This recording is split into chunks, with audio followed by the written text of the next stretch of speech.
FM GKU 90.4 ਤੇ ਸਾਰੇ ਹੀ ਸੁਣਨ ਵਾਲਿਆਂ ਦਾ ਬਹੁਤ-ਬਹੁਤ ਸਵਾਗਤ।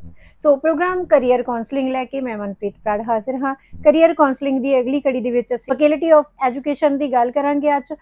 ਤੇ ਫੈਕਲਟੀ ਆਫ ਐਜੂਕੇਸ਼ਨ ਦੇ ਵਿੱਚ ਕਿਹੜੇ-ਕਿਹੜੇ ਕੋਰਸਿਸ ਨੇ ਸਾਡੇ ਕੋਲੇ, ਉੱਥੇ ਫੈਸਿਲਿਟੀਜ਼ ਕੀ ਨੇ ਸਾਡੇ ਸਟੂਡੈਂਟਸ ਲਈ, ਤੇ ਕੈਰੀਅਰ ਓਪਰਚੁਨਿਟੀਜ਼ ਕੀ ਹੋਣਗੀਆਂ ਇਹਨਾਂ ਕੋਰਸਿਸ ਦੀਆਂ।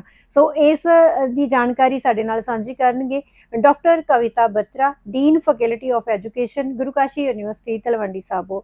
ਮੈਮ ਬਹੁਤ-ਬਹੁਤ ਸਵਾਗਤ। Thank you ma'am, thank you so much. So ma'am, ਸਭ ਤੋਂ ਪਹਿਲਾਂ ਤਾਂ ਆਪਾਂ ਸਾਡੇ ਜਿਹੜੇ +2 ਪਾਸ ਆਊਟ ਸਟੂਡੈਂਟ ਹੋ ਚੁੱਕੇ ਆ ਜਾਂ ਜਿਨ੍ਹਾਂ ਨੇ ਗ੍ਰੈਜੂਏਸ਼ਨ ਕਰ ਲਈ ਹੈਗੀ ਆ, ਉਹਨਾਂ ਲਈ ਅਸੀਂ ਇਹ ਦੱਸਣਾ ਚਾਹਾਂਗੇ ਵੀ ਗੁਰੂ ਕਾਸ਼ੀ ਯੂਨੀਵਰਸਿਟੀ ਦੇ ਵਿੱਚ ਫੈਕਲਟੀ ਆਫ ਐਜੂਕੇਸ਼ਨ ਦੇ ਵਿੱਚ ਕਿਹੜੇ-किहड़े कोर्सेज ने चल रहे ਜਿਹੜੇ।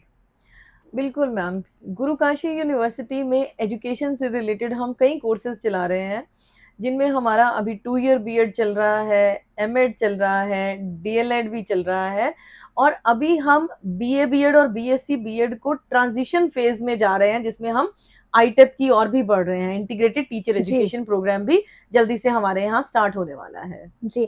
ਸੋ ਇਹ ਤੋਂ ਕੋਰਸਿਸ ਦੀ ਗੱਲ ਹੋ ਗਈ ਹੈਗੀ ਆ, ਤੇ ਬਾਕੀ ਸਟੂਡੈਂਟਸ ਨੂੰ ਥੋੜਾ ਜਿਹਾ ਹੁੰਦਾ ਵੀ ਜਿਹੜੇ ਕਾਲਜ ਦੇ ਵਿੱਚ ਅਸੀਂ ਜਾਈਏ ਉੱਥੇ ਸਾਨੂੰ ਹੋਰ ਕੀ ਮਿਲੂਗਾ, ਹਨਾ, ਬਿਲਕੁਲ, ਖਾਸ ਕਰਕੇ ਬਿਲਕੁਲ। ਜਦੋਂ ਯੂਨੀਵਰਸਿਟੀ ਦੇ ਵਿੱਚ ਆਉਣਾ ਬਿਲਕੁਲ। ਹੋਵੇ। ਤਾਂ ਫਿਰ ਹੋਰ ਕਿਹੜੀਆਂ-ਕਿਹੜੀਆਂ ਫੈਸਿਲਿਟੀਜ਼ ਜਿਹੜੀਆਂ ਐਜੂਕੇਸ਼ਨ ਫੈਕਲਟੀ ਦੇ ਵਿੱਚ ਨੇ। बिल्कुल मैम, गुरु काशी यूनिवर्सिटी का फैकल्टी ऑफ एजुकेशन बहुत सारी फैसिलिटीज प्रोवाइड करता है। हम एक मिशन के तहत चल रहे हैं जहां हम फ्यूचर जनरेशंस को शेप करने की कोशिश कर रहे हैं। जैसे कि कहा जाता है कि टीचर एक नेशन बिल्डर है, तो हम उस नेशन बिल्डिंग का काम कर रहे हैं कि ऐसे टीचर्स बनाएं जो नेशन बिल्डिंग का काम करें, ऐसी फ्यूचर जनरेशंस को तैयार करें जो आने वाली पीढ़ियों को बहुत कुछ दे पाए। तो उसके लिए फैसिलिटीज हमारे पास, नो डाउट, हमारा टीचिंग लर्निंग मेथड एडवांस्ड है, जिसमें कि हम ट्रेडिशनल को साथ लेके चल रहे हैं। इंडियन नॉलेज सिस्टम की हम बात कर रहे हैं, तो हम ट्रेडिशन को साथ लेके और मॉडर्न टेक्नोलॉजी के साथ हमारा ब्लेंड मिलके चल रहा है, जिसमें हम लेटेस्ट टेक्नोलॉजिकल टूल्स हैं, चाहे वो टीचिंग लर्निंग टूल्स की बात करें, असेसमेंट की बात करें, तो सभी तरीके के डिजिटल टूल्स बच्चों को सिखाए जा रहे हैं। और इसके साथ साथ जो को करिकुलर एक्टिविटीज हैं, जिससे कि बच्चों की 21वीं सदी की स्किल्स तैयार हों। पहले आपके और मेरे टाइम में क्या होता था कि हम डिग्रीज दिखाते थे, जॉब मिल जाती थी, लेकिन आज डिग्री से ज्यादा स्किल्स की वैल्यू है। बिल्कुल। तो इन्हीं चीजों को ध्यान में रखते हुए 21st सेंचुरी स्किल्स पे फोकस किया गया है कि बच्चों को कम्युनिकेशन स्किल सिखानी है या क्रिएटिविटी स्किल सिखानी है, कोलैबोरेशन सिखानी है, तो हम प्रॉपर पर्सनालिटी डेवलपमेंट वर्कशॉप्स लगवाते हैं, जिसमें कि ये सारी स्किल्स डेवलप होती हैं। फिर इंटरव्यू स्किल्स सिखाई जाती हैं। उसके बाद जॉब फेयर ऑर्गेनाइज कराए जाते हैं कि बच्चों को ड्यूरिंग उनकी स्टडी जो है वो एक जॉब अपॉर्चुनिटी भी उनको मिले। तो इस तरीके से डिबेट्स, डेक्लामेशन, कल्चरल एक्टिविटीज, जो कि उनको कॉन्फिडेंस बिल्डिंग में भी हेल्प करता है। तो इस तरीके की फैसिलिटीज हमारे यहाँ अवेलेबल है। और इंफ्रास्ट्रक्चर में हमारे पास लैंग्वेज लैब, साइकोलॉजी लैब, और एक सबसे इम्पोर्टेंट चीज, आजकल हम हंसना भूल गए हैं, है ना, दुनिया सारी स्ट्रेस में आ गई है।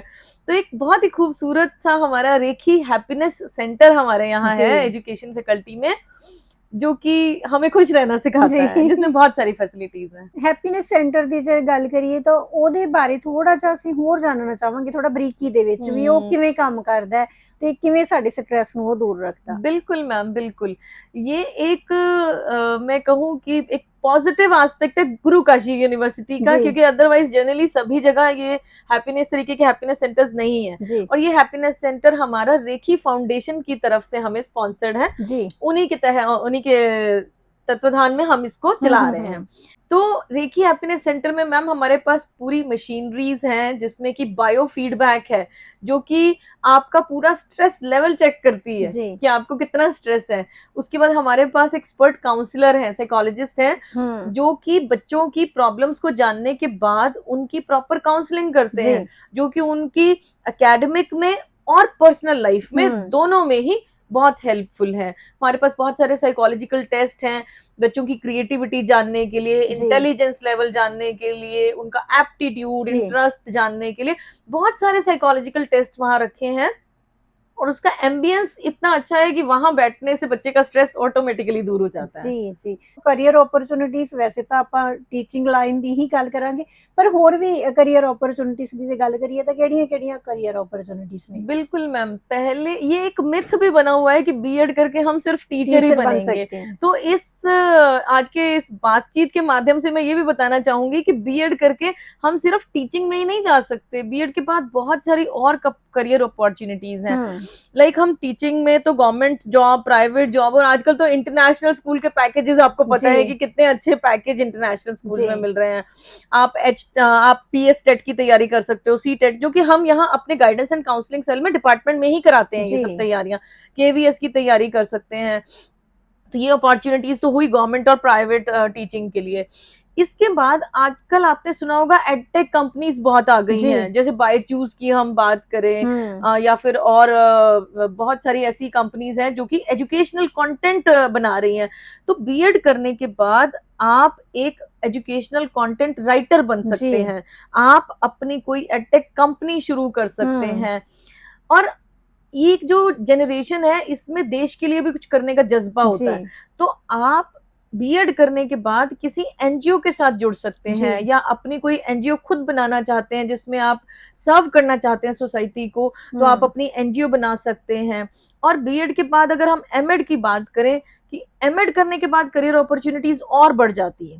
स्कूल टीचिंग की बजाय आप कॉलेज टीचर, यूनिवर्सिटी टीचर, अगर आप नेट क्वालिफाई कर लेते हैं, आप पीएचडी में जा सकते हैं, हायर स्टडीज में जा सकते हैं। और एमएड करने के बाद आपके पास principalship, vice principalship, administrative post के जो करियर अपॉर्चुनिटीज हैं वो भी खुल जाती हैं आपके लिए। ਜੀ ਸੋ ਮੈਨੂੰ ਲੱਗਦਾ ਹੈ ਕਿ ਵੀ ਇੰਨੀ ਕੁ ਜਿਹੜੀ ਇਨਫੋਰਮੇਸ਼ਨ ਹੈ ਉਹ ਇਨਫ ਹੋਊਗੀ ਸਾਡੇ ਸਟੂਡੈਂਟਸ ਲਈ, ਉਹਨਾਂ ਨੂੰ ਮੋਟੀਵੇਟ ਕਰਨ ਦੇ ਲਈ ਤੇ ਉਹਨਾਂ ਨੂੰ ਐਡਮਿਸ਼ਨਸ ਲੈਣ ਦੇ ਲਈ। ਸੋ ਗੁਰੂ ਕਾਸ਼ੀ ਯੂਨੀਵਰਸਿਟੀ ਦੇ ਵਿੱਚ ਐਡਮਿਸ਼ਨਸ ਹੈ ਜਿਹੜੀਆਂ ਉਹ ਸਟਾਰਟ ਹੋ ਚੁੱਕੀਆਂ ਨੇ। ਤੁਸੀਂ ਸਿਰਫ ਐਜੂਕੇਸ਼ਨ ਦੀ ਹੀ ਗੱਲ ਨਹੀਂ, ਅਸੀਂ ਬਾਕੀ ਵੀ ਸਾਰੇ ਡਿਪਾਰਟਮੈਂਟਸ ਦੀ ਗੱਲ ਕਰਦੇ ਹਾਂ। ਕਿਸੇ ਵੀ ਫੀਲਡ ਦੇ ਵਿੱਚ, ਕਿਸੇ ਵੀ ਟਰਮ ਦੇ ਵਿੱਚ ਬੱਚਾ ਐਡਮਿਸ਼ਨ ਲੈਣਾ ਚਾਹੁੰਦਾ, ਸੋ ਗੁਰੂ ਕਾਸ਼ੀ ਯੂਨੀਵਰਸਿਟੀ ਦੇ ਨਾਲ ਸੰਪਰਕ ਕਰੋ, ਕਿਉਂਕਿ ਐਡਮਿਸ਼ਨਾਂ ਜਿਹੜੀਆਂ ਸਟਾਰਟ ਹੋ ਚੁੱਕੀਆਂ ਨੇ। ਸੋ ਥੈਂਕ ਯੂ ਮੈਮ, ਤੁਸੀਂ ਇਹ ਇਨਫੋਰਮੇਸ਼ਨ ਸਾਡੇ ਨਾਲ ਸਾਂਝੀ ਕੀਤੀ। Thank you so much.